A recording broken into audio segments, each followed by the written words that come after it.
Greetings from Mars, beautiful people. You are listening to the Rewired Woman podcast, where you can eavesdrop on our girly chat and learn the science behind our random questions and interests.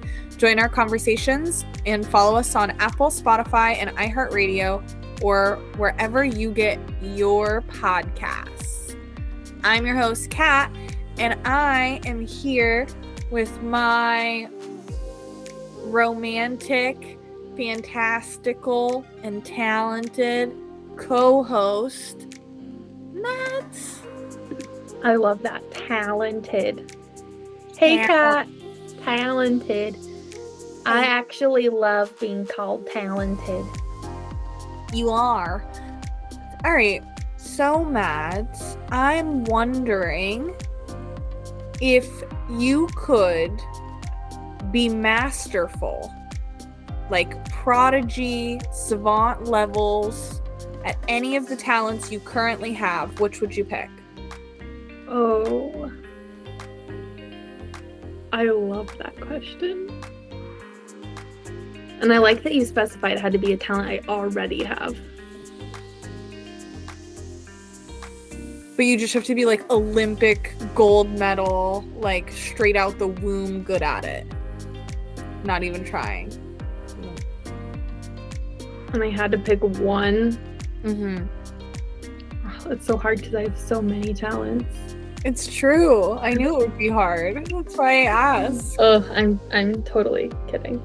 I mean, the one that comes to mind, but it's probably just because it's like so on my radar right now, is, and like with our topic today and also just in general, is writing. Which I mean, I already feel like I'm a decent writer, but it would be really cool to be prodigal level. Prodigal? How do you say that? Prodigal? That doesn't sound Prodigal right. Sounds right, like prodigal son. I just want to be like, yeah, the best. And like when people read anything I write, they're just like, oh, you captured my soul, and I'm crying, puking, itching. You literally crawled inside my brain. You crawled inside my brain and made me understand life in a new way. You got me at itching. You had me at itching, girl. You know, like whenever you're so overwhelmed with emotions that you're itchy? That might explain why I'm so fucking itchy. Did you never connect these things? No, I just thought I needed to use more lotion. Like, why is my back itchy? It's because I'm dry. It's because I'm a crusty, dusty co-host. I mean, you could need some lotion, but it could also be an emotional response, for sure. Okay. That makes sense. Sometimes when I'm anxious, I itch myself when I'm not itchy. Mm-hmm. All right. I mean, my grandma and I, we both like break out into anxiety hives. Mm. So, not totally the same thing. Yeah. Yeah, I remember one time in college, and I didn't like really know what happened yet, and I just had like hives down my whole all my legs. It was really scary. It was from like anxiety. Yeah, stress is a bitch, man. Yeah. But what about you? What would you pick? If I had to pick one talent that I was like savant level good at, that I already have,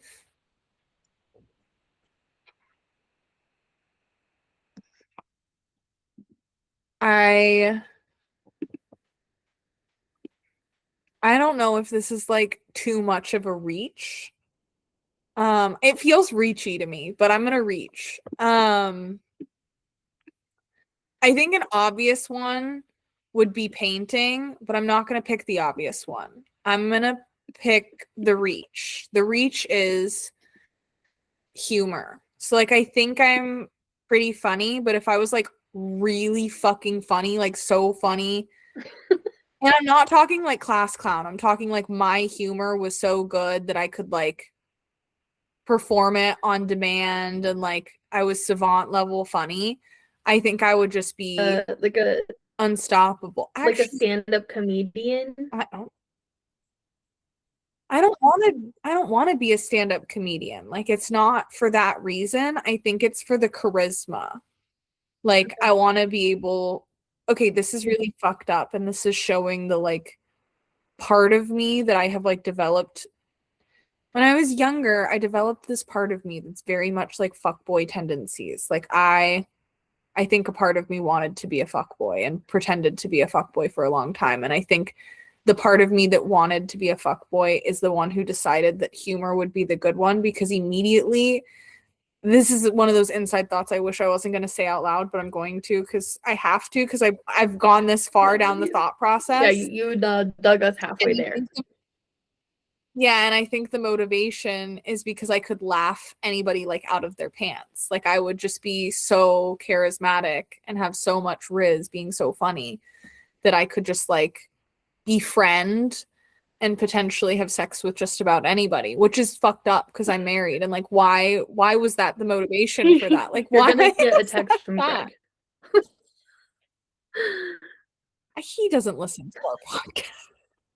Cut. Anyway.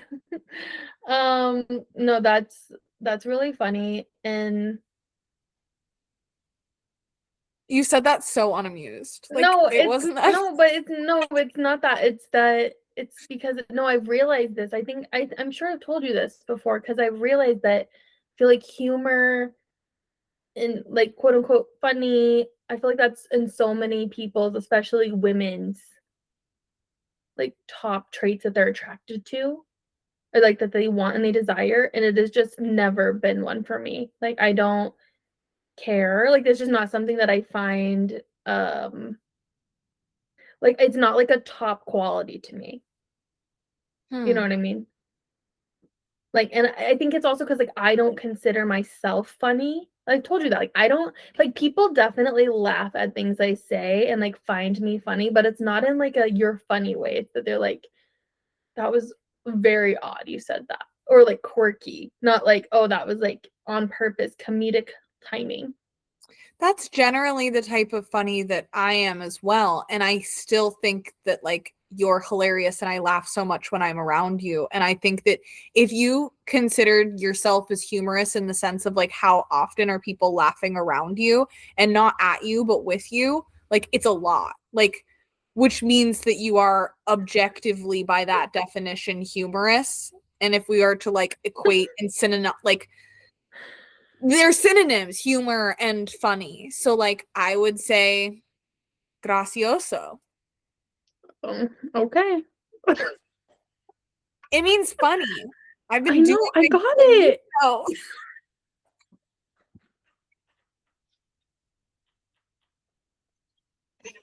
Oh my gosh, no, I love that you want to be de-panting people with your charisma and humor, and that actually leads me perfectly into this series, like in our topic today. I just wish you had read it. If anyone else has listened or read this, you can empathize with me. You're such a Leon Knight, you know? Like there's this series I've been reading. I've been lost in it since about November. The main series is called Zodiac Academy, but there's like this like whole side series called Ruthless Boys. Zodiac, the Ruthless Boys. I don't know, something like that. And one of the characters is named Leon Knight. He's a lion. His magical power is charisma. He has a bunch of Mindys that do anything that he wants. And that would be you. You are Leon Knight. No, we know that that's not me. And you know that that's so embarrassing that I actually said all of that stuff about humor being my favorite talent out loud. I don't know what part of me I was so blended with right there. Wait, but like, I don't think it's embarrassing. What do you mean? It's so embarrassing. It's not just, okay, the humor in it. I said I wanted to be a writer, like an amazing writer that makes people itchy. You don't think that's embarrassing? No, I think that that's fucking naturally funny. Like, I think you're funny. I think you knew what you were doing, and I think that's hilarious. And I think you making me laugh so much made, like, I recognize that something I admire in others, which I'm glad you brought it up, like something that I'm really attracted to and think is so great in other people, is their humor, which is why I wanted it to be my talent. And that is a better motivation than to fucking laugh people out of their pants. Like, that is so embarrassing that I said that. And I'm not a fucking lion with Mindy's and shit. Like, please don't attribute me to this character.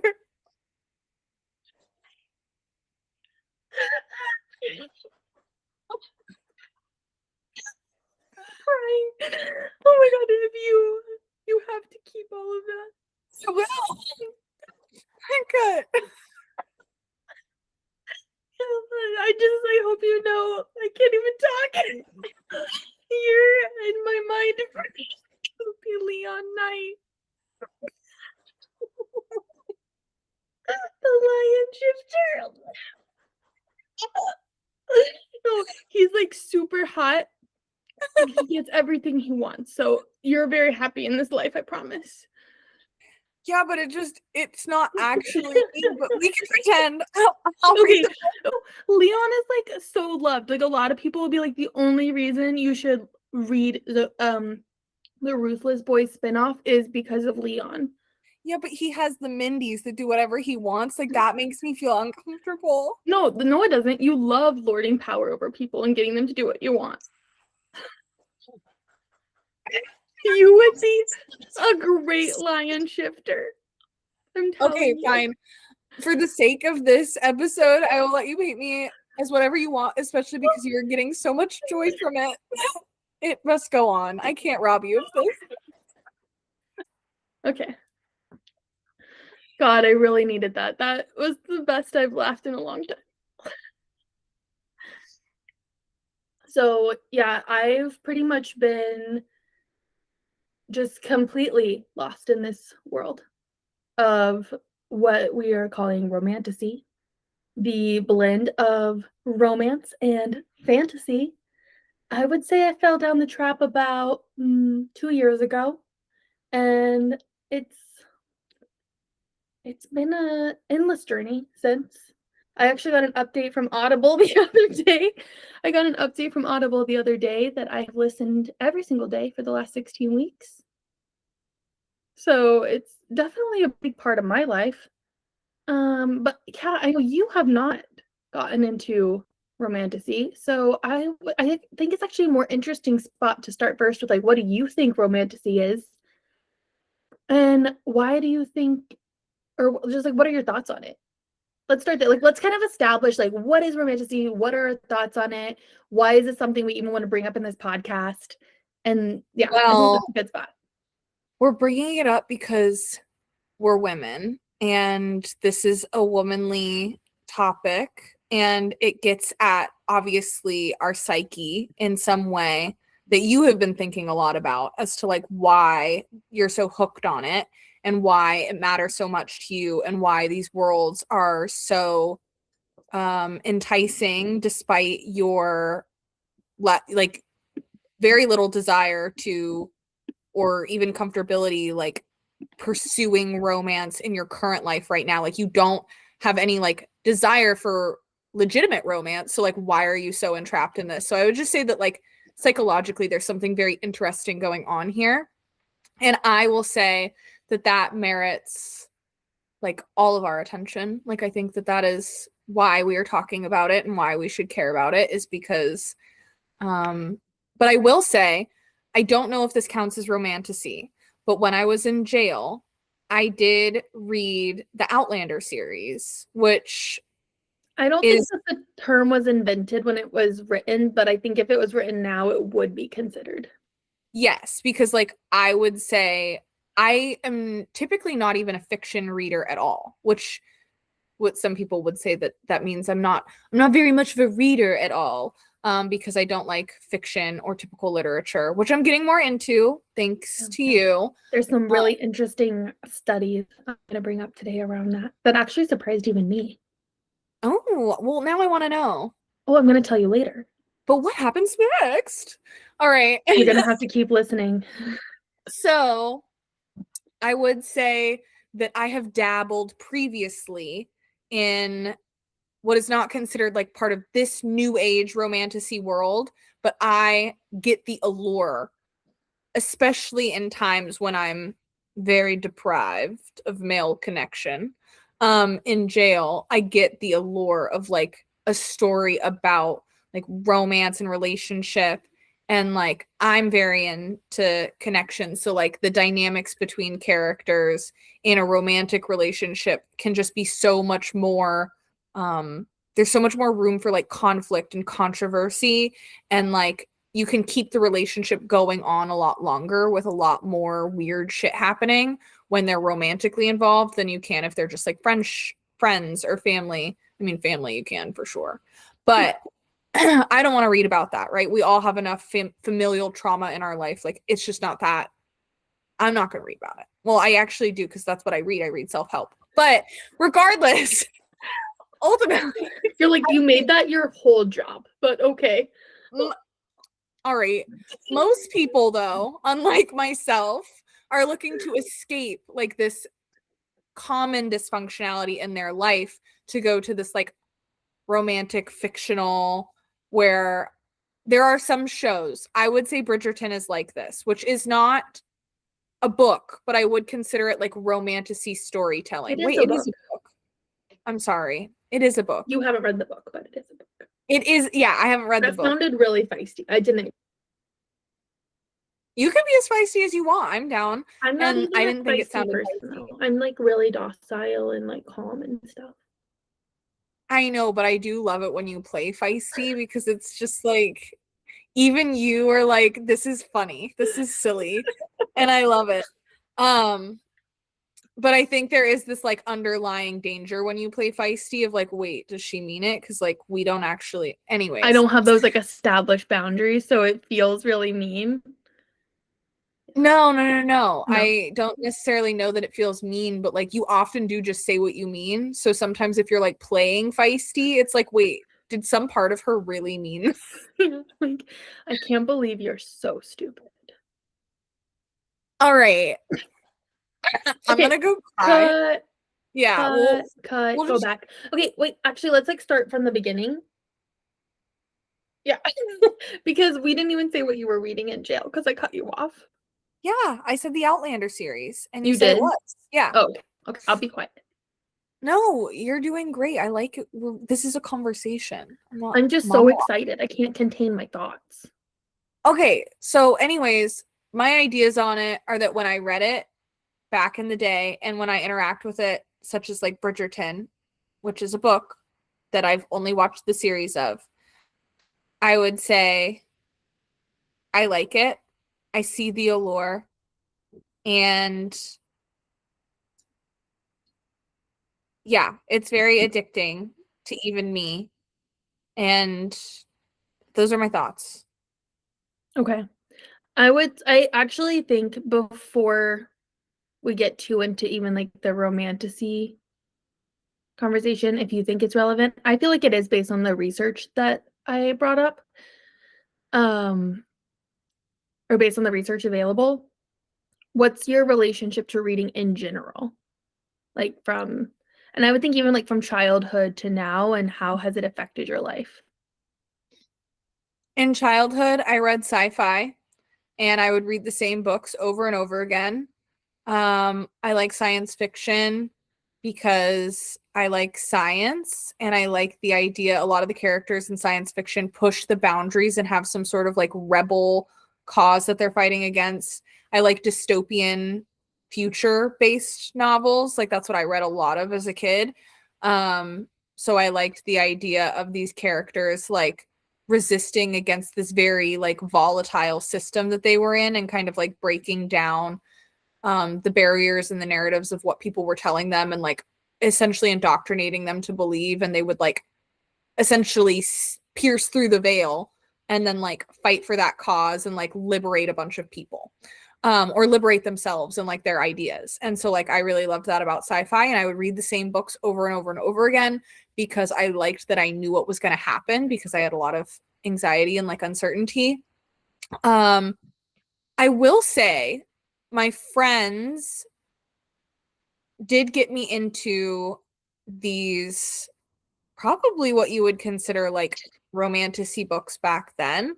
They were kind of like I was always into like historical fiction, but only if like a friend would get me into it. My parents didn't like buy me a whole lot of books, probably another reason why I would read the same books over and over and over again That's my relationship to reading. As I got older, I started to read a lot more nonfiction, and self-help. And I still to this day read a lot of nonfiction. I don't always finish nonfiction. Something I like about nonfiction is that it doesn't have narrative. I actually don't like things that have a lot of plot, which is why I watch a lot of reality TV. Arguably, there is plot, but not like complex, drawn out plot that follows like an author's point of view. I would say that drama television is something that I really struggle to get behind because things don't often go the way that they're supposed to, hence the drama, right? And I don't fucking like that. My anxiety hates that. And I want things to go the way that I want them to go or the way that they should. And, or like predictably. And I don't like shit that happens just for the plot and just because the author thought it would be more interesting and would make you buy the next book or whatever the fuck. So I read a lot of nonfiction. I don't always read it in order, and I'll read more than one nonfiction book at a time because I like to switch topics a lot. And there's no plot, so I can just like consume information. And that is my general relationship to reading. But I have been getting more and more into like having one fiction book on the side to like cleanse my palate and try to like broaden my horizons. Yeah, and I've been trying to convince you to read Fourth Wing for like 7 months. She says with disdain and sadness. If you go on my Goodreads, look at how many books I'm currently reading. Okay, it's a lot. It is a lot. It's a lot of books. All right, well, I guess I will say, are you done? Yeah, what's your relationship? Is that what you're going into? Yeah. So I was just a ravenous reader as a child. It was my whole personality. It was my entire being in survival. Like when I got grounded or in trouble, my mom would take my books away. I was reading at recess. My favorite days were book fair days, and not to get sparkly pins, but to get the books. I would always win. You know, like the do you remember like the pizza reader thing? Did you have that? The Pizza Hut game? Yeah, I always won those. I always like read the most books. So like it was in the top 3 like every year of elementary school. So I was like a very, very avid reader. And I was really fortunate. Reading like was a big part of like my connection with like my mom and my grandma and my family growing up. And even I've been thinking about this a lot today or not today, but like just the last few months, because like one of my favorite place in the whole world when I was a kid was the library. I loved going to the library. I loved going to like the Sunday reading times. I loved sitting in the library. And then when I got a little older and I could walk to the library by myself, I would like check out like 5 books at a time, and I would get Harry Potter on audiobook pretty much every single time, and I would just like listen to it over and over again, kind of like you. Like I would like finish a book and like reread it again and re-listen to Harry Potter specifically on audiobook over and over again for years while I would do other stuff in my room. So it was like always a big part of my childhood identity, especially like fantasy and historical fiction also were just really important to me. And then as we've talked about through many different episodes, you know, I had a really clear, like around 14 or so, I had this like really big, I guess we would call it identity crisis or shift, and like really shut that down. And I don't think I read really anything just for fun as much in high school. A little bit here or there, but definitely not to the way I had before high school. And then in college, definitely not. I was only reading philosophy and neuroscience, and definitely shifted into that like almost like academic, like it's only valuable if it's, you know, making me think in these like really deep ways, and like if it's philosophy or what we would call like highbrow and academia. And that definitely persisted throughout a lot of my 20s, and that's actually a really big part of the conversation I wanted to bring to this conversation, right? Because as someone that's now really heavily invested into the romantasy movement myself, and engaging with it all the time, and like how it just like feels so good, and how it's brought in like basically like this romantasy genre specifically is the biggest selling industry right now. And to like, I think you even said it's predominantly women and it's big. It's having this global impact. It's like bringing Barnes and Nobles back into business. Like books are back because of this genre. Yet there's still this huge conversation around it, like being anti-intellectual or like lowbrow or silly. Yeah, like on social media, it's like a really big thing. Like people, even like something, you know, people talk about a lot. Actually, here, let me get my thoughts together. Yeah, there's like a whole of things about whenever people say that they read romantasy, there's this like correlation. People think like smut, fairy porn, things like that. And that in their minds, it goes that it's like silly or frivolous or stupid. It's a waste of time. It's not as relevant or Are these important. men or like It's all like both. It's like a whole thing. It's like it's a very big just anybody who's not criticism. heard about it or like not in it? Yeah, and it's just like on social media there's like a discourse around like, oh, like this is like anti-intellectual, and or that it's like just silly and it's like not real reading. Like people be like that's not real reading. And like major news articles, like major there was I don't remember which one it was, but there's been major posts where like people would be like, for example, Fourth Wing, written by Rebecca Yarros, who the third book in that series called Onyx Storm has been like the highest selling adult fiction book in 20 years since book sales have been recorded. So this is a huge deal. And it's like crazy. Like, and I have read the book, but like those like basically when people were reporting about it, they would be like, oh, Rebecca Yarros is the mother of dragon smut.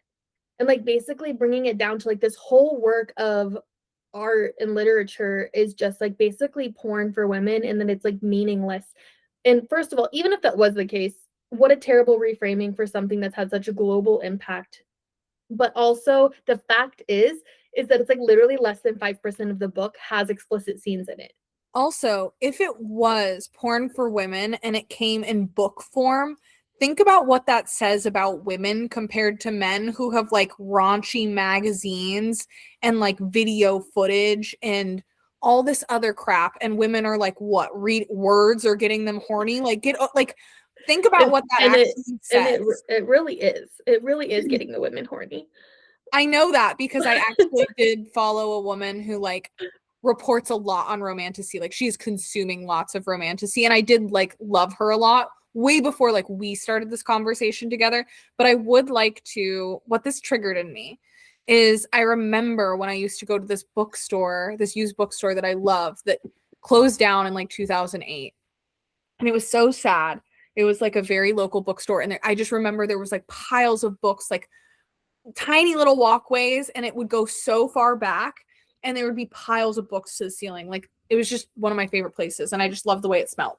But there was a whole section, right? Romance. It wasn't like romantasy, but it was romance. And like, I mean, obviously they're fiction books, but they weren't fantasy based, right? Like with the dragons and the whatever, the fairy porn. I'm just kidding. But they used to have those pictures on the front where they would get those like actors that would Fabian. Yes, exactly. And so I'm like wondering if there's like an association from like those books, which I've never read one, and I'd be interested to like read and compare to like one of these romantasy books. But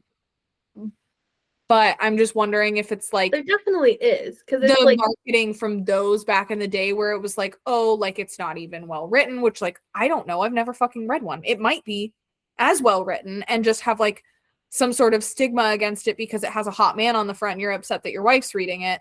But like women used to, like, if we think about it, really, this whole like romance, not romantasy, but romance genre for a long time has probably gotten a really bad rep. And I do remember that. yeah. No, it's definitely connected. Some of the research I went through that wasn't as much on the neuroscience side, but actually more like around like literature research, was actually looking at that, of kind of the progression or evolution of the romance genre into romantasy, and how it predominantly being like a female author field, like for a female audience. even though it's like literally been the backbone of the publishing industry forever, has always been looked down upon and threatening to men, and the husbands within relationships, and also like to authors or like intellectuals being like, that's not real thoughts, or that's not real, like it's not like as important as these like nonfiction books, so these philosophical works. And I find that really interesting because, one, as I didn't say this, but I also read a lot of nonfiction. I read about one nonfiction book every 1 to 2 months. So it's not like I'm like only reading that. Even I want to be really clear, even if that's all you read, it's still really valuable. And that's definitely going to be the thesis, at least from my side of this episode, is that it is really valuable. And pretty much all of the research I brought supports that fiction reading is actually more beneficial to you as an individual and to society than nonfiction is. All of the research I looked up showed that. That's wild. And I would like to go into that more, but I would like to clarify that like people who swear by reading the newspaper every day, or if you think about what we teach kids about reading, is it doesn't really matter what you're reading, it matters that you're reading. So like the fact that people would argue that it's not real reading, like, well, then your kid hasn't been really reading for fucking years because Dr. Seuss don't count or whatever, you know what I mean? Like whatever you want to say, like, or comic books. Like any reading count as exactly, like, are you any using reading. your eyeballs to like read words? Like it counts, like subtitles. But yeah, definitely. And that's, yeah, it's interesting. And actually, I know that this is an interesting conversation, I think, from my side, because it has been something that's been just so important to me in the last, like I said, 2 years or so, and getting into this world. But it's been very interesting because on one hand, it is this like really huge, like global phenomenon. And on the other, I really haven't had many close friends or anyone in my close circle that's really been in it. So I haven't had anyone to talk to about it. And even in this conversation, right, like you're coming into this, and I'm actually so glad you're not in it, because I feel like that makes for a much more interesting conversation, that you're kind of outside of this conversation right now. And you don't really know any of the references, which makes it a little difficult. But it's really important to say, because there was just this huge podcast episode with Sarah J. Maas, who many consider kind of like the mother of the modern romantasy movement, right? She's the person that wrote ACOTAR. If you've heard of any romantasy books, it's probably ACOTAR, A Court of Thorns and Roses. Yeah. She also wrote Throne of Glass and the Crescent City series. And I think they said on this podcast the other day, she sold 75 million copies of her books. So that's insane. But she was on Call Her Daddy, and I watched the whole thing with my grandma. It was great. It was like 2 hours. And one, I want to say I just really loved how they were so, I really loved the podcast episode. I love that they were really open and like kind of went into like her personal life and how being an author, like her personal life influences her books and everything. That was great. But one of the things that she brought up that I think is important to this conversation and adds to it is how people so much will kind of like try to bring her down, or try to say like she just writes like porn, or she just writes these like smutty, sexy scenes, and that some way takes away from this work. And her point that like, yes, she writes those and like she loves it and it's really exciting and stuff, and that's a part of life, right? Sex like is a part of life, and a lot of times it does. Sometimes it doesn't do anything for the plot, but sometimes it is doing stuff for the plot. But whether it's for the plot or not, like it's something that people enjoy. But ultimately, what people come up to her for and thank her for is like you were saying earlier, like the connections, like seeing themselves in these characters and the different relationship dynamics and how it got them through hard times. And I think that's really the foundation of why this is such a continuously important genre of literature for women, because it's one of the few places where you have a predominantly female creative director, right, the author, creating stuff for them where they can totally see themselves in it and feel safe. And that, well, also I think it highlights something that I'm just like coming to, like women do have this like intellectual and emotional connection to sex that maybe men don't always understand or feel left out of, or maybe they don't, I don't know. Well, I'm almost positive that they do, that we experience it differently. And I think there could be some sense of like a little bit of jealousy of the fact that like we experience it in this like profound spiritual, like it affects our relationships. And these books really capture that. They capture so much more than that, but like some people would argue that like the smut or the explicit scenes or whatever in like any of these things that are targeted to women, like they don't necessarily make sense to anybody who's not a woman, because like they add to the emotional connection, the nostalgia, the sentiment of the relationship, even if it doesn't have anything like directly to do with the plot. The fact that that happened changes the way we view that person, like that dynamic entirely. And I don't think that that is captured by everyone, but I would like to total, like, not total side note, but I think this is interesting because this whole idea of sex is interesting and what sex does for a plot and sex where it belongs in a book. There's an episode in Bones about this. I've been watching a lot of Bones. But it's an old 2000s TV show, crime drama thing about a woman who is very, very like scientifically minded, mind you. She's like the number one anthropologist in the world, forensic anthropologist in her field, right? But she's also an author, and she writes all these books, and she has this artist best friend, Angela, in the show, who helps her with all of the smut scenes. And so she becomes really famous for these books, and she's a bestseller, like globally, right?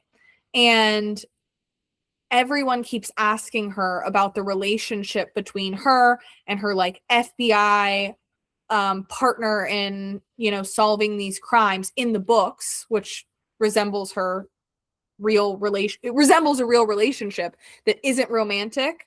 But Angela is like writing all of, helping her with like when they're editing, she's like saying all of these sex scenes. So the woman who's interviewing her from a different country is like, we want to know about their relationship. We want to know what happens next. We want to know about the romance. We want to know about their relationship dynamics.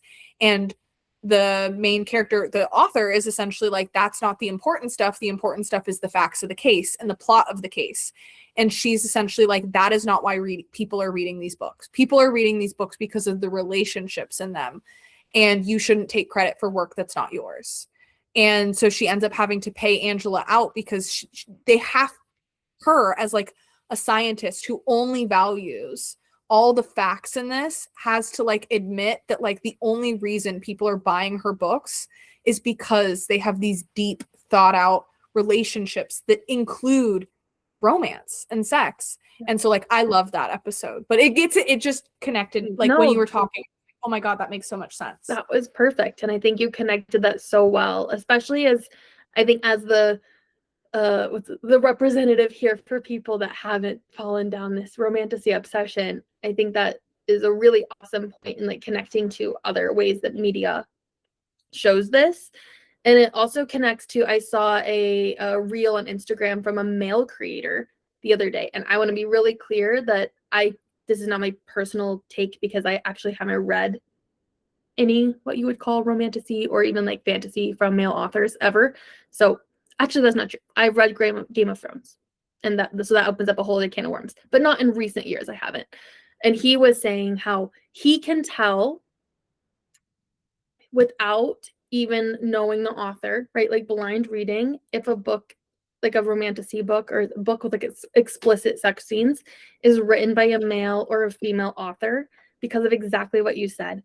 That the female authors, even if it's like explicit, graphic, like we're talking like body parts and sexual, like body fluids, it's still rooted in this like spiritual, emotional, connected experience. And even naming the body parts, it's to add into the emotion and the connection. Whereas in the male author books, it's like literally just like body parts touching, you know? And I think that like connects so well and I think you hit the nail on the head there. Even as someone that hasn't like read these books, that like the reason it's like landing so hard is that because it gives it gives women a way to experience their sexual desire and pleasure in a way that feels so right to them and like centers them in the way that they want to. And it's like deeply safe, emotional, connected experience where they never have to consider like the consequences of something being bad from the other person, or that like they're just being used, or that it doesn't mean anything and it's just bodies on bodies. It's like this like beautiful experience. Yeah. And so reading Outlander, like I can tell that, and they're not always explicit, right?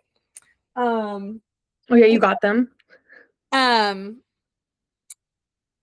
and in Bridgerton, something that I noticed a lot, there's not a single fucking blowjob in Bridgerton, but there is tons of oral. There's so Yes.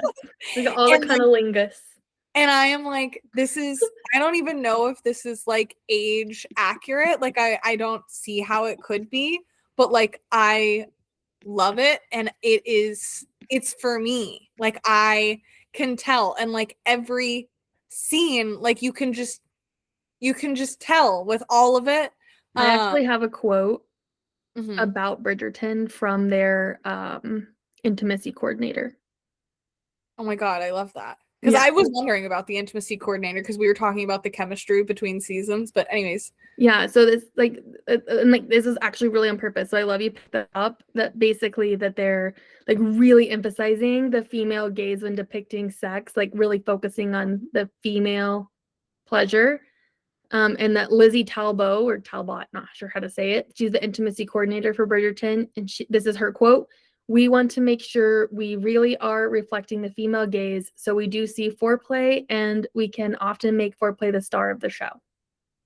That's kind of yeah, like her quote. And yeah, I don't think I copied any of the other things, but they were talking about, yeah, like really showing foreplay and like to your point, like cunnilingus, and or going down on women but not the other way around, and like really focusing on like the female pleasure and like using the men as like their pleasure instead of the other way around.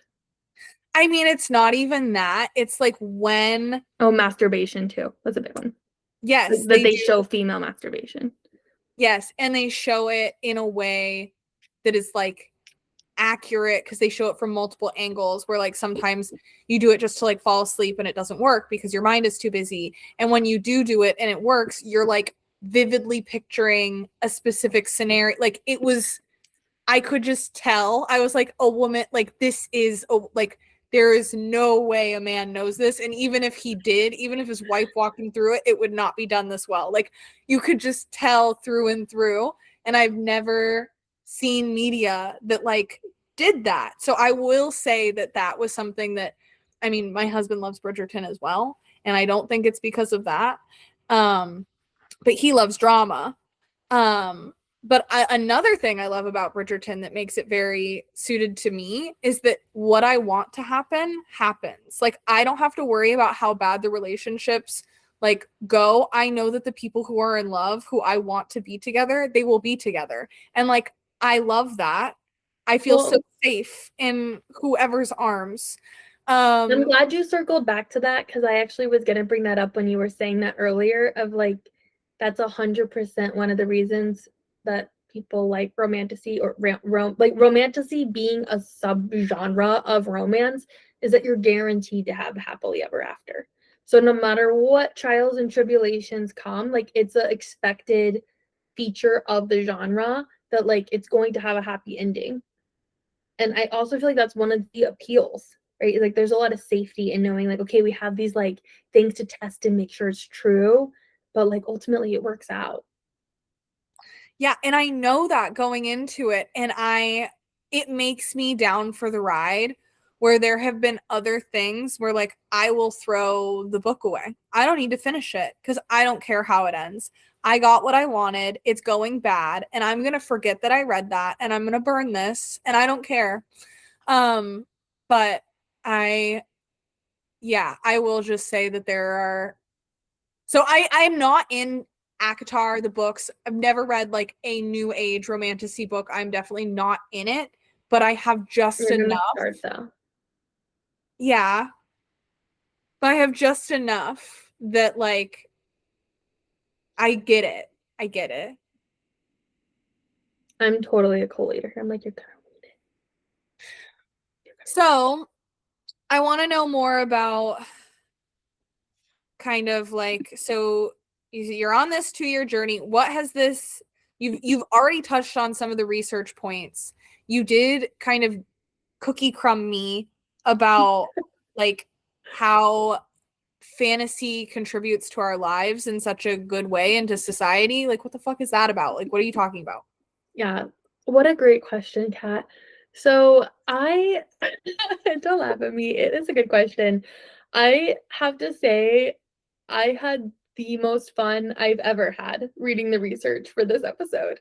I literally just read papers for 3 hours and I was just lost in the sauce. uh it really was so good. And I do want to preface though, because I do think it's really important.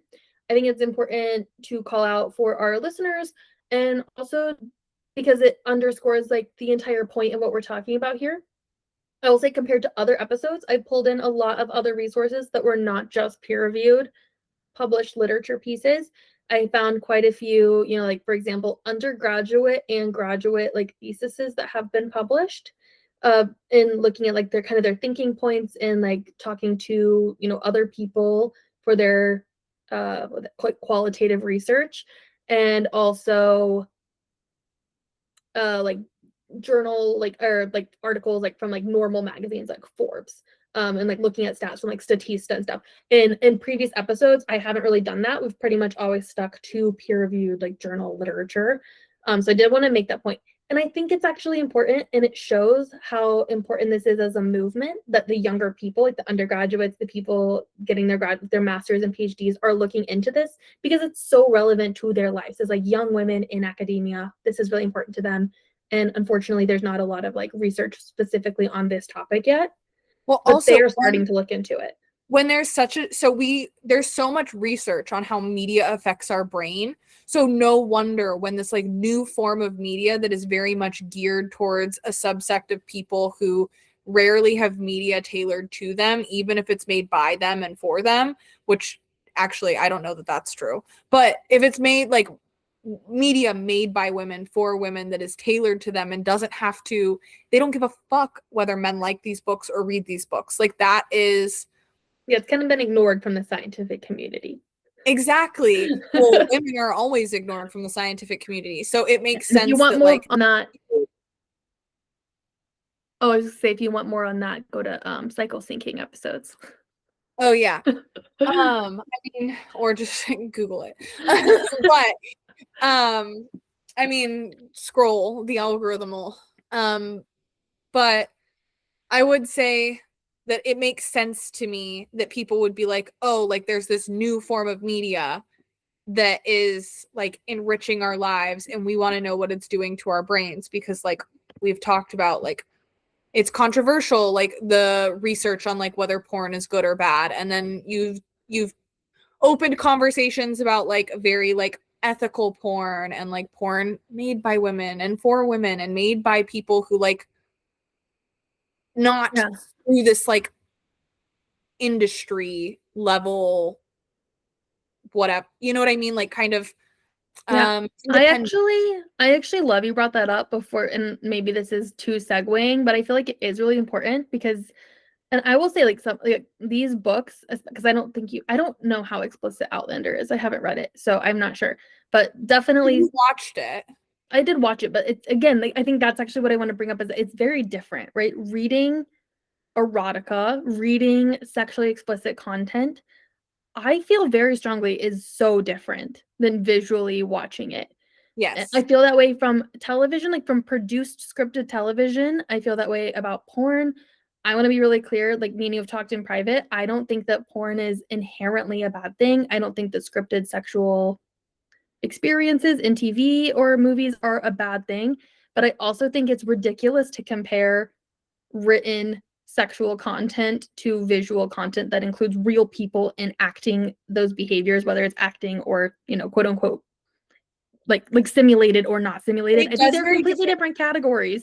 Yes, and it does very different things in your brain. Like I guarantee you could easily find the neuroscience research on like mirror neurons. Like your brain has a very hard time shifting visual stimuli like even from your dreams, and like separating it from what you actually If experience. it's real or not.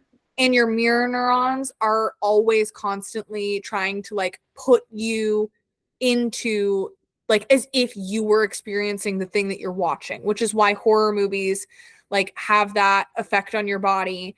We totally skipped over our horror episode and all the research we did for that, but ultimately like watching something gives me a very different feeling. I will also say that my husband watches a lot of drama, and Bridgerton is the only thing like made by women for women. Could tell in almost any other media he watches that is drama based, I will be like doing my homework. I'm not paying attention to the TV. If a sex scene comes on, I know, and I have a visceral, like, negative reaction to it, like 9 times out of 10. Like, I don't like it.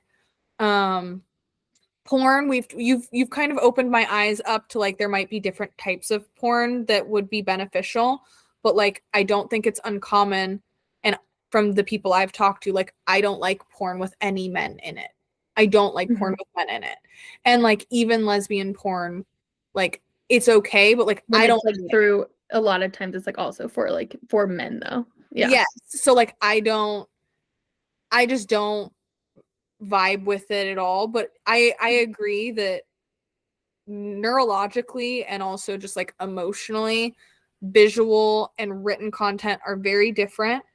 And I think it makes sense that like written content feels safe and good to me, and like I'm attracted to that. I do have to say that unfortunately some of the research I brought today actually refutes your point. Oh shit. Tell me about it. But that's okay, because I think that your take it makes sense, and I probably would have thought it too. But and I don't want to go too far in those weeds yet. But more that like a really actually one of the big reasons that fiction compared to nonfiction is so effective is that it actually does trigger our mirror neurons and simulates us actually living those experiences without the real life consequences, which is one of the reasons it's proposed that it's like been so effective, and that narration has evolved as like a foundational part of the human experience and has continued, and that our brains actually really do have these very vivid simulations. We can go into all of that. But I think since you brought it up, I think we should talk about it, because I think that's a lot of people's feelings, is that it does feel really different. But I think, and tell me if I'm wrong, because we do have such different experiences about this, but I feel like part of why it feels so different, first of all, I think that there's a lot of even if like you're a pretty like sexually open or sexually liberated person, there's still a lot of like cultural shame around like sex and sexual content or enjoying it. So I think watching these things, even when you know it's simulated or not real, like right in scripted television or movies, it can still feel really embarrassing or weird. But also I think that the level of knowing that, like for me, it kind of goes back to what you were saying about sex being this like really like emotional, spiritual experience, and like I feel like for as women, like right, we're really overthinking. So in our own sex lives, like it can be really easy to kind of think about what else we could be doing instead, like right, not really being in the moment. And I think even watching it like on TV or a movie, like I think a lot of us think, oh, how weird was that to film? Or like what was that like to record? Or like that's really strange. Or if it's, you know, something like porn, if you're watching porn, you can also like oh, like are these girls like safe? Are these people like well taken care of? Like did they want to be here? Did they consent to this? Right? It like brings up a lot of these like ethical issues, or you know, practical issues that take you out of that experience. And I do think, at least for me, that's a reason that it feels different. That's not necessarily connected to, you know, my actual enjoyment in, you know, written or visual I would say erotic material. I would say sometimes visually, maybe that's what goes through my head, like when I'm thinking about the real people involved. I would also say that I have a lot of personal experiences that have wired my brain in ways that, like, when I see sexual behavior acted out, it I have like a larger like rejective response to it. that is just like very personal, and like I would say like I have a lot of conditioning against visual sexual content. So much so that like there are parts of Games of Thrones that I do not enjoy watching. But Bridgerton, sure. all the way, right? Like, no, I don't need to look away. Like, I am enjoying this. It is enriching the plot. It does not embarrass me. It does not feel awkward. I do not have to like, look away for a second or look at my phone, or like I don't need that kind of like protective barrier between like, oh, like I need something else to like take me out of this moment. So I don't know.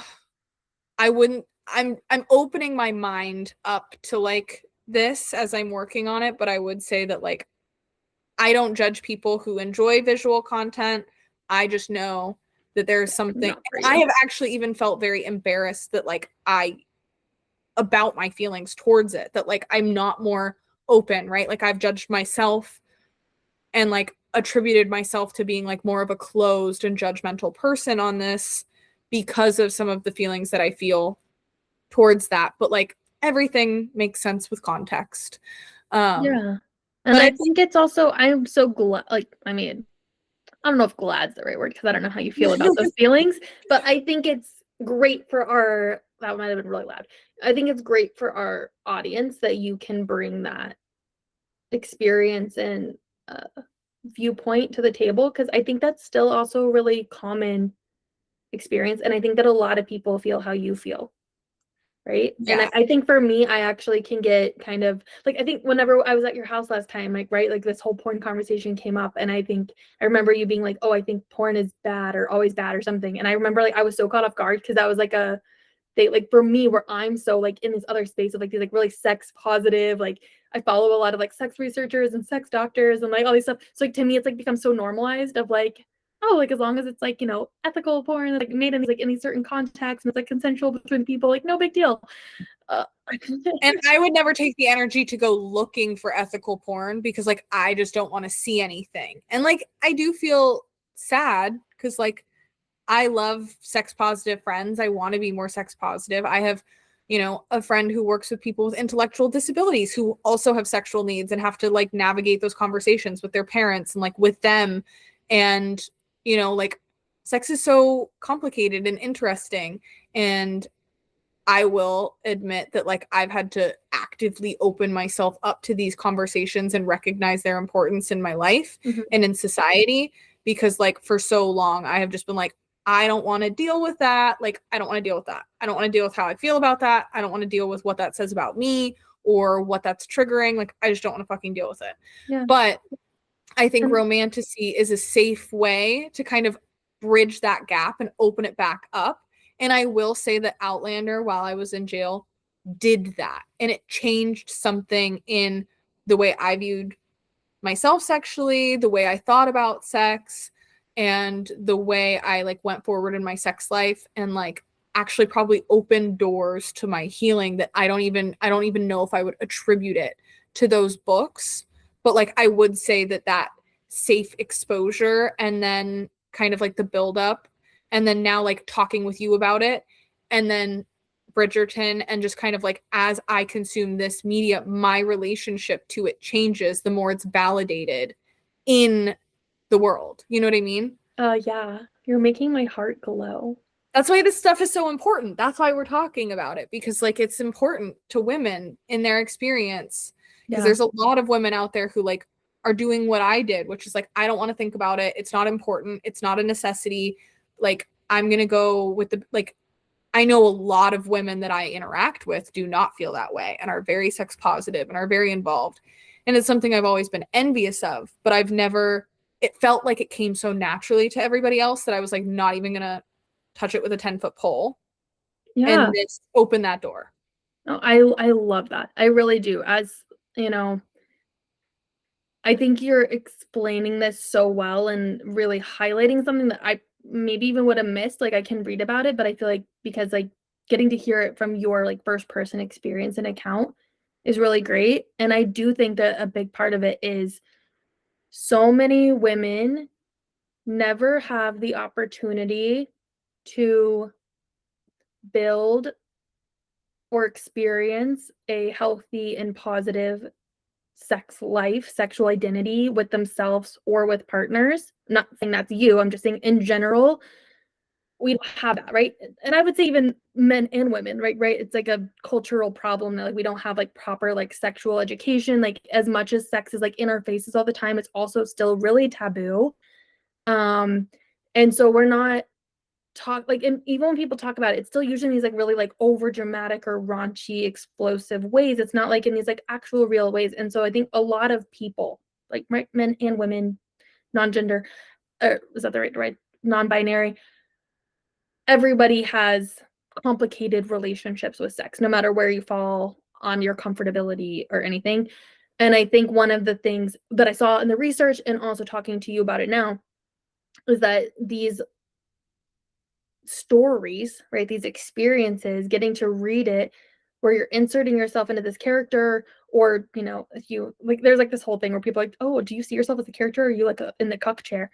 So whether you see yourself as actually experiencing it or you're like watching these characters, it introduces you to a way to get to experience and explore like possible fantasies or new ways of relating to yourself sexually, that's like with yourself or partner or multiple partners, that you maybe would never put yourself in those real situations. And you get to kind of explore what that would feel like or be like through this other person's eyes, right? Through this other character's eyes. And it allows you to develop that sense of like feeling about it without having to actually experience it. And I think that's why it's so profound and like changes people, and also can have this really like healing positive effect on women's sexual experiences and identity, just like you said, and like actually change like their real life sexual experiences. Even if like you're not like out here like replicating the things that you read, it's not about that. It's about seeing like, oh, here's this way to this sex that I'm reading, like, right, this explicit scene, it actually does make me fall in love even more with this other character I'm reading about, and it deepens the relationship. And like sex really is something more than just this like bodies binging together thing. Like there is this like emotional spiritual component. And I think especially if you can get your partner to read that in a heterosexual relationship, it can really deepen your relationship. That might have gone off a little bit too much on the tangent, but I think like what you said is so important. And it like basically circling everything back, kind of where I had to go in the research, because there's obviously not any like neuroscience of romantasy research that's actually been done or published on a, what we would typically consider as our primary sources. So what I had to look at instead more is like fiction, right? Fiction, like neuroscience of fiction, reading, looking at like fantasy, right? How like sexual fantasy and fantasy affects us. And then just like, neuroscience of like love and relationship and connection, and kind of like looking at all those different points together to kind of bring out all of these ideas. And it really hit on that, right? Of that, I know I said this 10 minutes ago, but a lot of the authors touched on that stories and narration are a foundational part of the human experience, right? And, nothing exists and is important to us or continues if it's not important. And that like even like we've talked about gossip, right? Like gossip has persisted and is so important to us evolutionarily because it protected us, right? Specifically women. It gave women a way to talk about what was actually happening, protect them from, dangerous men or businesses or other things going on. And stories affected like that too, especially whenever most of the population couldn't read. Like just narrative, like talking, storytelling has always been a way for people to learn about morals and values and the social rules and what's happening. And that's still the effect today. Literally parables. Some of the, most quoted books, however controversial, fictitious, real, historical they may be, are all just like a collection of fucking stories. Exactly. And what's really cool is that, and I've actually, again, because reading has been such a big part of my life through my own experience, I wouldn't say some of this was super surprising to me, but I think it would be surprising to a lot of people. And I think even I fell in this trap before, right? Like we've talked about, I think I spent, 14 to 26 being like, oh, I don't have time to read for fun. I just have to read like academic self-help nonfiction books. And so, you know what? I take it back. I did fall into this trap because as I was reading through this, like actually what the research shows is that fiction, like reading fiction, 1 week, like there was this one study like from Harvard, and reading fiction for 1 week had positive, statistically significant effects on the people to be more, they were more empathetic and had more like pro-social behaviors, essentially. So they were able to feel, oh, Stacks just came in. Stacks. So just 1 week of reading fiction actually had statistically significant positive outcomes. And whenever people read nonfiction, it had no effect on them. And Well, what they were there's no saying, connection in nonfiction books. and that people don't remember it, right? And I think you even kind of said that earlier. You're like, oh, I can just like take in all this information, but our brain like remembers things through like narration, right? When we're talking about like the evolutionary reason and like the stories of connecting it. Which is why the best nonfiction books include story. Yeah. So like a lot of the books I read, like, yeah, some of the most impactful nonfiction books that because I've been thinking about writing a book, and I don't feel like I'm a very good storyteller because I can't do like chronological time of events, and I hop around too much, and like because of my like ball of yarn thing that I have going on, like I'm not very good at telling a story. Like I can't tell you how many times I start a story and then ask my husband to finish it because I just get lost, honestly. But some of the best nonfiction books are just like a collection of client stories or experience stories. Like they have the information, but then they'll tell you a story about it, and then they'll give you the information again. Like they very much so, or they'll give you the story, give you the information, give you another story, and then give you the information again. Like those are the books where you're like, oh my God, I remember this. And what do you remember? You don't remember the fact. You remember this one person's client, and he did this, this, and that. And the client did this, this, and that. And like when we're talking about ideas, like I'm remembering the fucking plot of Bones, or like, you know what I mean? Exactly. Like Exactly. these ideas, I'm like, oh my God, that links to an idea that I was given through a story, and like I don't recognize it as like, oh, that was factual, profound information about relationship that like you just relate to it through. Yeah. Wow. Yeah, I love that. And I'll have to look, but I think what was really crazy is that even accounting for those things, that fiction still won out over nonfiction, even with storytelling involved. So there was like basically what they were saying, like there's some component though of it being fiction, right? Where you're like, it's not real, that it has this like more profound effect, which is very interesting. No, what I also would say, because I don't know that it's not because it's not real. I potentially, but what I would say is this goes back to the way we store memory. So like our brain only flags memories if they have some sort of like emotional positive like chemical response in our brain. So like if I don't feel any emotion to the story, which like oftentimes I don't in nonfiction because the story is there to give me factual information, like it's not there to like pull at my heartstrings necessarily, like unless I feel emotional about what I'm reading, I'm not gonna fucking remember it, which is probably why romantasy is also so impactful, is because it has a way on like tugging on emotions in a much more intense and like relatable way, and like even connects in your brain to other stories that you've already stored and other memories you have, that it's like triggering all of these it's like lighting up all these very important zones in our brains that other books don't necessarily do, because maybe we can't relate to them, or maybe they just don't. I don't think that there's anybody, any gender, anybody who could say that nothing is as you never get as emotionally invested in anything as much as you do in love, like, or in romance. Yeah, for sure. I mean, yeah, that's everything's about love. It actually, I'm glad you brought that up because I'll be honest, I don't remember if it was the same exact study or a different one, but I do remember one, it said, sorry, that got a little choppy, that was one of the mediating effects, was if they were like wanting to read it or not. like actually like it affected if it was statistically significant or not. So basically, like if the people like whether they read fiction or nonfiction, but then if they wanted to read it or didn't want to read it, did affect how it affected them in terms of having like the positive effects of like theory of mind and empathy and other like pro-social cognitive skills or outcomes and behaviors had to do if they wanted to read it. And so I think you're right with that, and that probably is that difference. And like even if you're like reading these like nonfiction books and you're interested in them or like find it compelling, I don't think that the desire is ever going to be as high as like reading like, a dragon rider in a war college in terms of like the excitement to read it and engage with it and like really think about that material.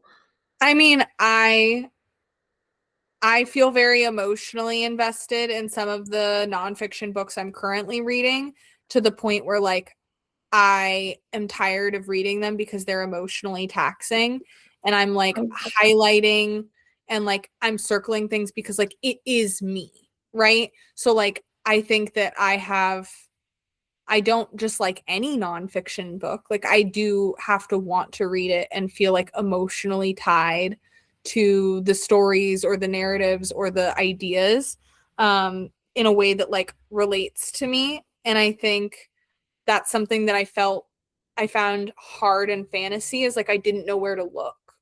Yeah. Like in fiction, like I didn't know what books, like it's hard for me just by like looking at a cover or hearing a story to know if there's going to be a character that matters to me in it. So I had a hard time, like, I guess, investing in that. And so, like, I often get my fiction referrals from other people. Like, reading Outlander in jail was just like opportunistic, honestly. So, but I will say that, like, I do get that desire has a big proponent on it. I'm still just gonna like defend my nonfiction reading because like I wish I wanted to read fiction more. Like Yeah. I've And I don't know. I don't think that it's like defending. Like I think it's great that you read it. And I also, as someone that has ran, a nonfiction book club Mhm. for personal development and spirituality in the past that had really profound effects on the people that were there. Like I definitely, even from personal experience, like also want to discount the impact and effect of nonfiction. But I do think within the scope of this, like, right, whenever we're like, oh, people are dismissing romantasy as something that's profound or important or as important as nonfiction, because I think the default belief is already that nonfiction is important. So socially, like, I think if people are like, oh, someone that reads nonfiction or someone that reads romantasy who is more intelligent, right, who has, who's adding more to society, I think I already most people are going to fall into nonfiction. I actually I could see that for society as a whole. I have never felt that way. I think that people who read for enjoyment, I think if you like to read to get story, I think that that shows a level of intelligence, because like for me, I'll take the lazy way out and I'll watch fucking TV. Like This is a very, I don't want to dismiss your feelings, but it's also, that's just a very you thought. I guess, but I guess like in general, like a lot of the people that I think are intelligent, or when I think about people who like to read, when I think about people who are avid readers, like they read fiction. And I feel like I've always felt a little bit like left out because like I'm not reading fiction. And like you said, like, you're in this little world and you wish you had a friend close by to talk about it with, because like people who read and truly love these like fiction narratives and get into these characters, like, I don't know, I've always viewed them as like some of the most intellectual people around me. In the world.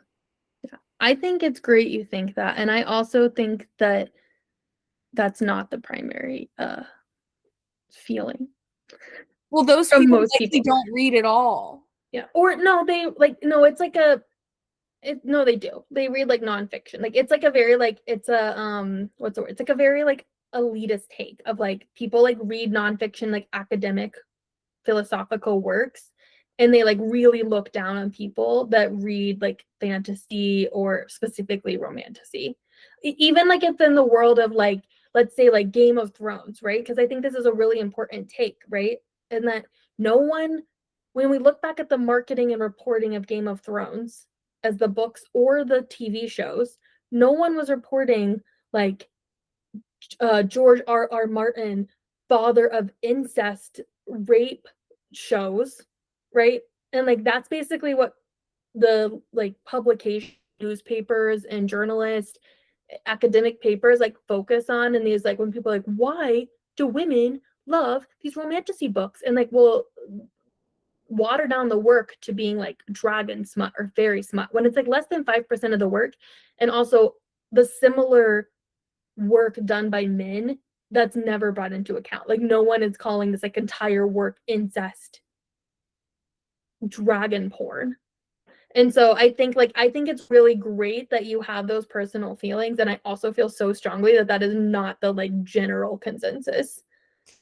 And I think that a lot of people that read, I sound so aggressive. I promise I don't actually care that much.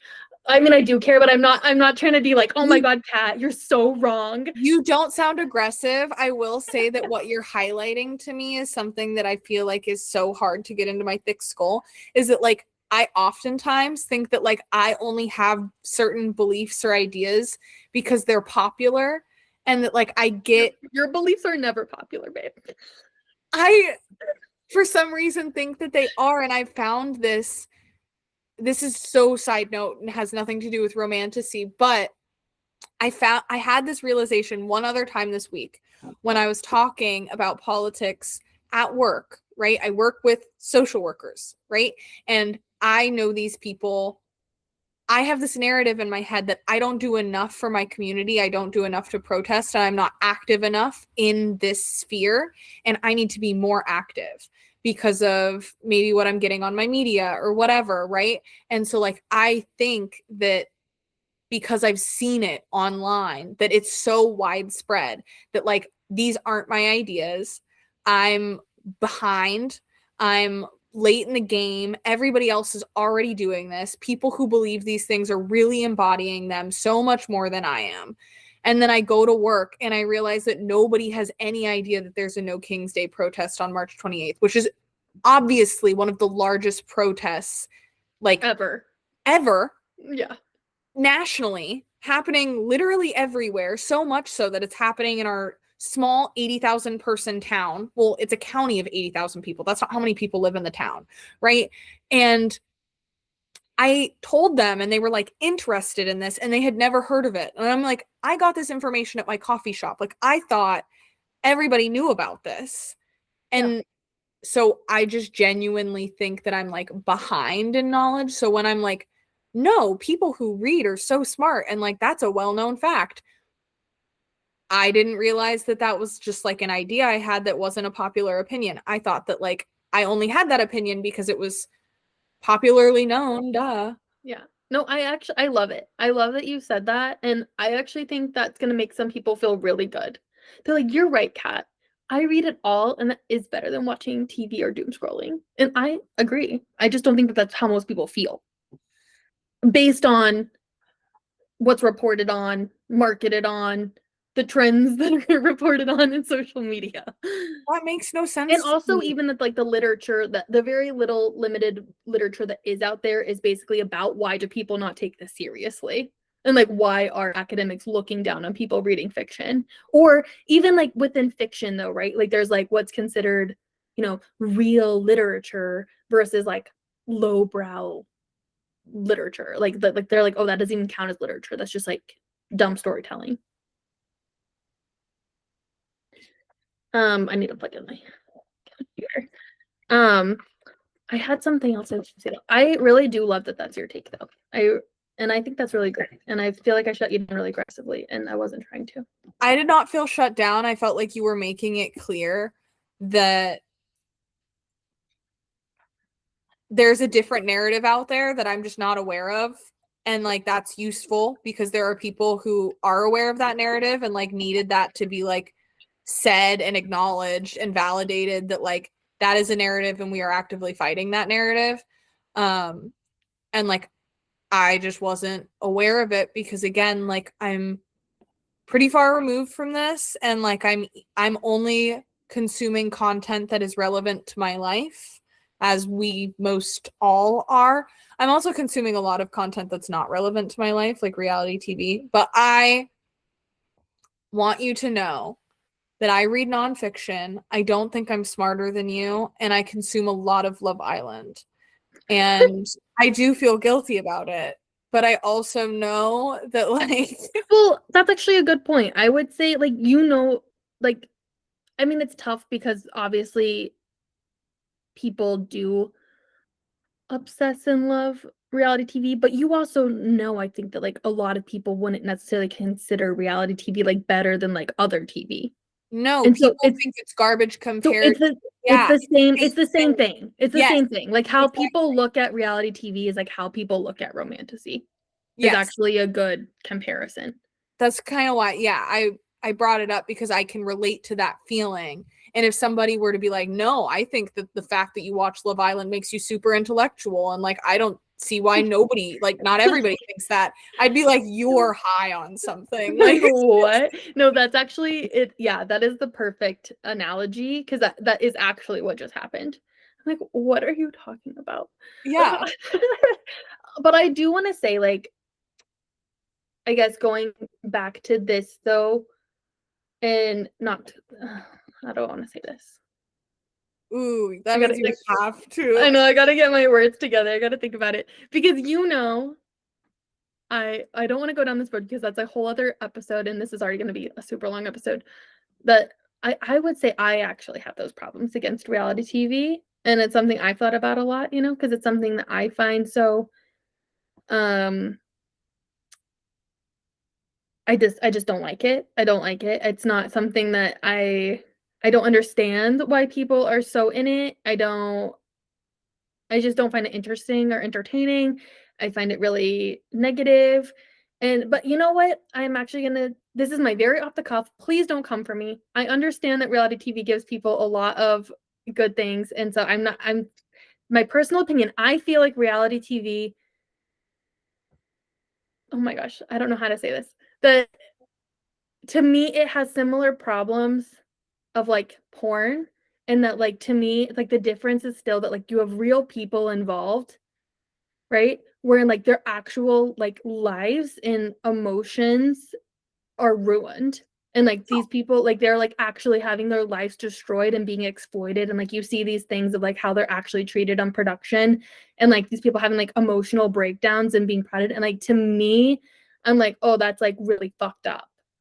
But It and is. like when people are just like, oh, it's like entertaining for television, and I'm like, that's cool. But to me, that the payoff isn't there. But that's a whole other topic. No, I think that there is like some ethicality behind certain things, and I don't take the time to like realize what's ethical and what's not ethical.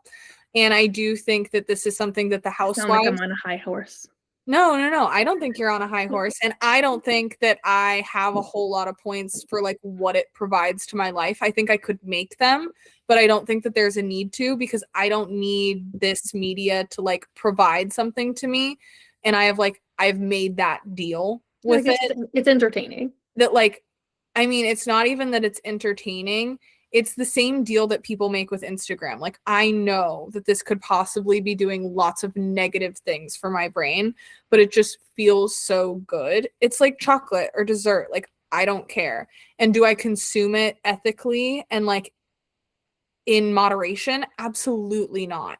But, um, but that's my choice, right? If you want to drink a case of Diet Coke and smoke a pack of cigarettes a day, like you can live your life. And I have every right to binge watch something that has like probably adds no value. Not that I couldn't argue that it does, but I would say that something that the housewives touch on a lot is how fame affects their lives positively and negatively. And something that like people in Vanderpump Rules, like the reunions, are different than just this show. Like any show that has a reunion, they really get into like how this changes the landscape of their life and how what they say off camera and on social media and all of this stuff and what other people say like has profound impacts on like their mental health, their life, their relationships, whether they get divorced or not. Like I have seen people like get divorced because they were on Housewives. I've also seen people get immensely rich when they weren't before because they're on it. Like there's such a risk reward payoff that they decide to make. And some people on those shows are much more vulnerable than other people who are on the same show with them. And it creates animosity in their relationship, the realness in which they're willing to like expose themselves, which is part of what made this podcast journey. Like I saw the value in like, even though I'm terrified of being exposed, like I gained a lot of respect for people on reality TV when they talked more about like the legitimate risks and like the amount of exposure and vulnerability. Like it takes a lot of fucking balls to make mistakes on such a public stage. Yeah. Anyways, so I have a lot of respect for people who do reality television for that reason. Not that they're like all good people or have good intentions. Like I also watch a lot of Love Island where they question whether people are on there for clout or not. And oftentimes it is yes. And also it's like, does that even really matter? I don't know. Like if they have good intentions or not. I don't. Yeah. But I think I'm glad that we brought that up because I do feel like it's relevant because maybe this is just my opinion, but I think that I feel like in off the bat, just superficial conversation and cultural polls, people would put reality TV and romantasy into similar buckets in terms of like benefits, intellectualism, why it matters. And I'll stay very clearly, I don't think that they're comparable. I think they're completely different because of what we just brought up. But also, to my point, to bring back in like the actual like research inside is that in fiction, in these like really vivid descriptions and these like plots and it's specifically romantasy, since that's what this topic is on, right? Where the compelling parts of romantasy is that you have these like female characters that are usually being very powerful. They are being absolutely adored, cherished, loved by their significant others. You know, typically, for better or worse, men. So it's like you're having a story with like a powerful female lead who's like taking on some big opposition, oppression, government, bad kingdom, whatever, insert big problem here. You have a powerful male or multiple males lead that actually respect her and adore her, allow her to have the power, be the boss, to center her pleasure and her experiences. And I think that not just I think like the research, again, I want to specify that this research isn't, actually towards romantasy, but we can apply that the neuroscience research done towards fiction that is highly visual, right? Like it like has a lot of description and imagery. Whenever people are really wanting to read it and they have what they're calling high emotional transportation into the story, what's quoted in the things, like they're really invested, they're really seeing themselves, they have that high immersion into the simulation of what they're calling it, that actually has profound impacts on how you see yourself and your role in the world. So whenever women are reading these stories where they are being respected and cherished, they're taking on these huge odds that seem against them, like there's no hope and that they're winning in the end, that actually changes you. That makes you feel like more competent to take on things. And I actually think as someone, I just got goosebumps. I think we're even seeing that right now of like, a lot of my social media feed does have like people from like Book Talk and like the bookish communities and stuff. And especially like with ICE, all the stuff going on with like ICE and Trump and the Epstein files and all this stuff, and like people posting, they're like, how can you read these books and then not be anti-ICE, right? And they're like, oh, like if you like this person, right? Like Zayden Ryerson from like he would never put up with this behavior. Like, are you gonna put up with it? And I just think that just shows how much like reading is political, and it does have these like really big world impacts of like helping you be inspired, helping you be brave, helping you know what you deserve, how you want to feel, and like actually creating those in your real life in a way that watching TV of any kind can't do, because you're not, like what the research was saying is like when you're reading it, right? Like you're in that first, like you're in their thoughts. It's actually changing your own, what we call theory of mind, which is basically how you perceive and understand the undercurrents of decision making and thoughts amongst yourself and other people. And so by doing that, like, right, people that read a lot of fiction, they have stronger theories of mind. They're able to understand more complexities, how people think, what their motivations are, why they do things. They have higher empathy. And I just think that's really cool. And I think that we should be giving that more credit.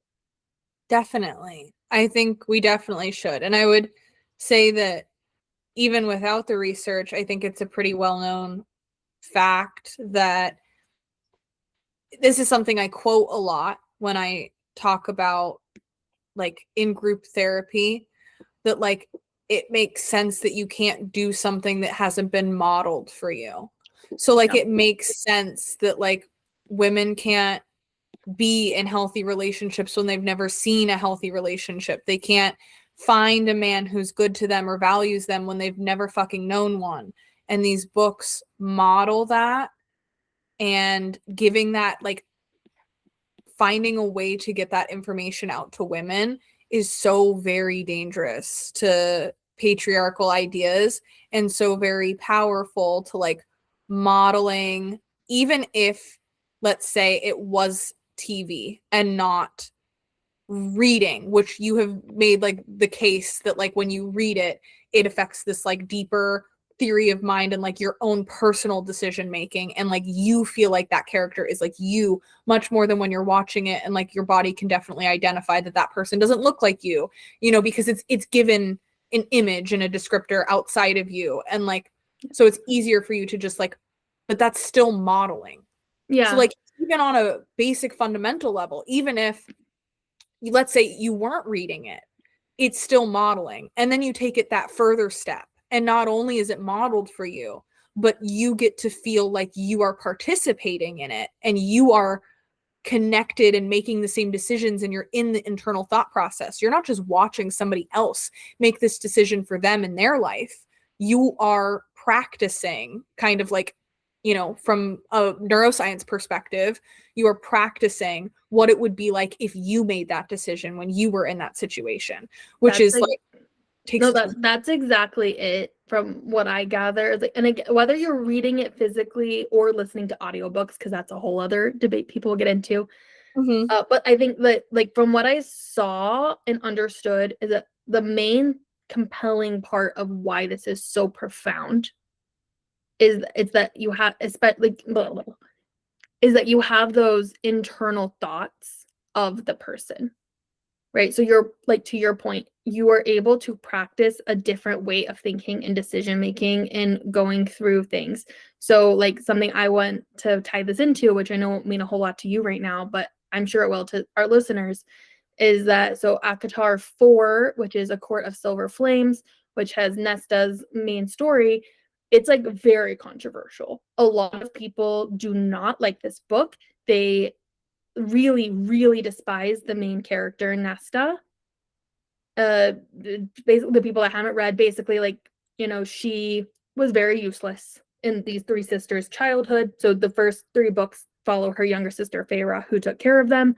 Nesta is pretty much the villain to Feyre, right? Because she like left her and like didn't take care of her.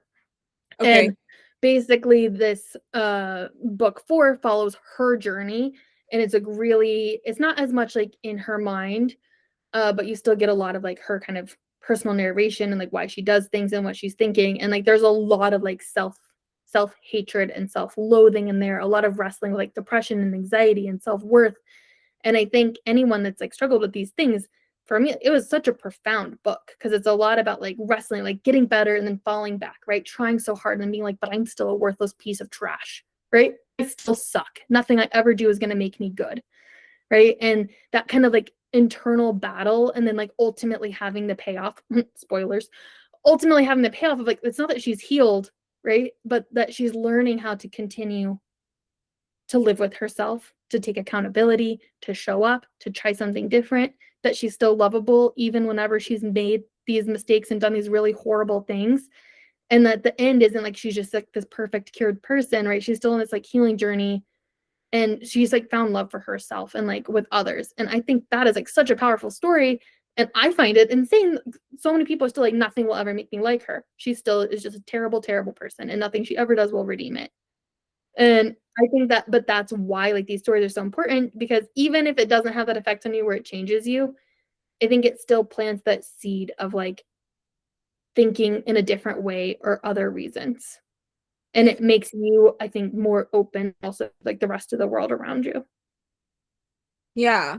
I think that, I mean, I haven't even read the book, and I can think about why I might not like Nesta and how it triggers in me, like watching other people. Like if I spent the first 3 books identifying with this person who steps up, is a people pleaser, has all these traits that like I feel like maybe I would identify with, and then I have to look into the villain's mind and I see that she's actually really struggling and I have to feel empathy for her, I could understand why that would trigger this like big visceral reaction in me of like, I don't want to hear Nesta's story. I don't care that she had it hard. She is still a difficult person. And like, just because you have mental health doesn't mean like I could like, ultimately, like I get it almost represents how pervasive the stigma against mental health is, and how unless you like experience mental health firsthand and you can relate to that like level of self-loathing and people, and you even not just that, but you have to take it to the point of where like you feel like you've been a villain in other people's lives and other people villainize you for this behavior that they don't understand, that only you know is linked to you like trying your absolute hardest and it's just like mental health. Like unless you can really relate with that, like even if you can relate with that, but like you still feel like you're the Farah in a dynamic, and Nesta reminds you of a little sister, a brother, your mom, just anybody, I could see how that would be. But like it triggers a bias in you that like does reveal things to you if you wish to see it that way. So if you are a listener and you hate Nesta and nothing can change that, like who is the Nesta in your life? Like like really look into that, because like I think that is from like my obsessed with connection and relationships and like self-help on like how can I just like be in more relationship with people, like you're convincing me that like these books would be such a good way to like practice having different kinds of relationships and what it would be like to do the growth thing, right? Because we know that these books are safe and they're written from the perspective of like everything works out. And if I don't know what it's like for things to work out, reading more of these books would help me practice like what would it be like if I did what I really wanted to do?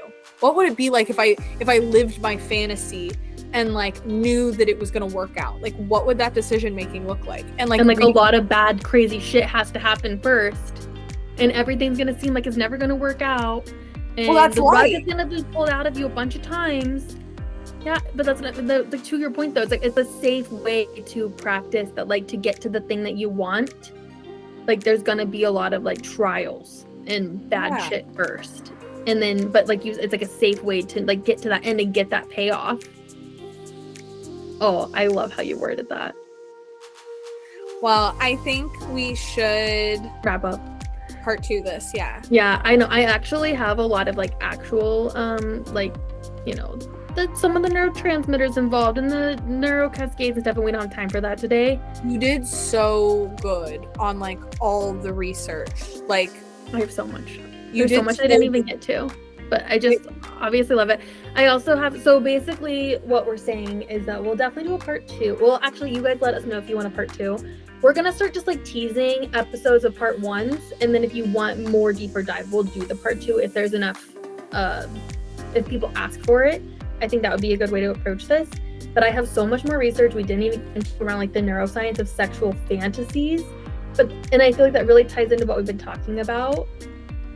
I had so much fun, but I know it was a lot of information, but I can't wait to hear what you guys think, how reading Romantasy has affected your life, and what questions or thoughts you have.